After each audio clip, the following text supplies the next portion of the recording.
Bonjour à tous et bienvenue dans les vidéos Dialogue Insight. Le sujet de cette capsule portera sur les différents blocs de contenu qui existent dans vos messages glissés-déposés.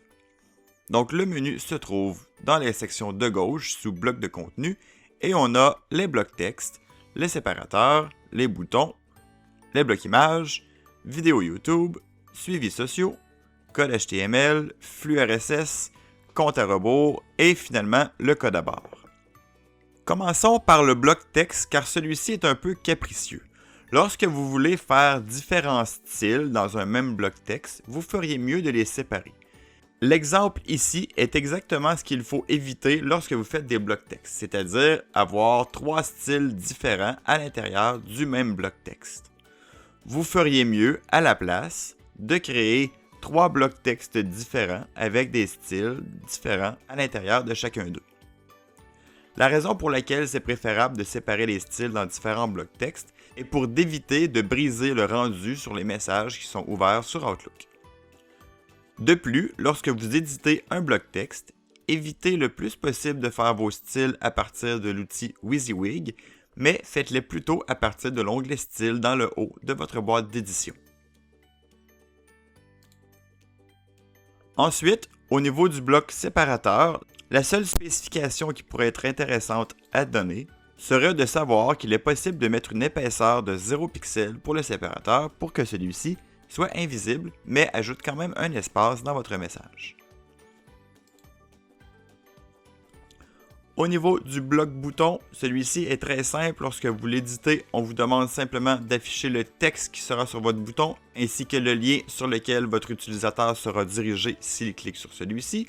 Et par la suite, vous avez l'onglet Style qui vous permettra de donner le style que vous désirez à votre bouton. Au niveau du bloc image, encore une fois, c'est très simple. Lorsqu'on vient éditer l'image, vous devez simplement choisir l'image que vous voulez afficher à cet endroit-là. Vous pouvez aussi définir une largeur et un lien si vous souhaitez que l'image soit cliquable. Au niveau du vidéo YouTube, c'est encore une fois très simple. On a simplement besoin de l'URL de votre vidéo YouTube et ici, c'est l'aperçu qui sera affiché dans votre message directement, sur lequel vous pouvez encore jouer sur la largeur au besoin.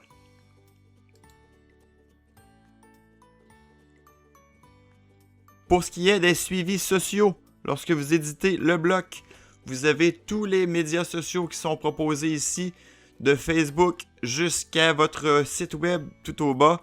Donc la seule chose que vous avez à faire, c'est d'ajouter le texte et le lien pour les différents suivis sociaux que vous voulez ajouter. Et encore une fois, vous pourriez venir jouer avec l'onglet Style pour changer le visuel des suivis sociaux. Au niveau du code HTML, c'est très simple. Lorsque vous le glissez dans votre message, vous pouvez l'éditer pour inclure du code HTML à l'intérieur de votre message, même si celui-ci est en glissé-déposé. Ce serait une bonne façon, par exemple, de pouvoir superposer du contenu avec un code HTML. Le flux RSS va pouvoir être ajouté pour générer du contenu automatiquement à partir de votre site si celui-ci est conçu pour accepter le RSS.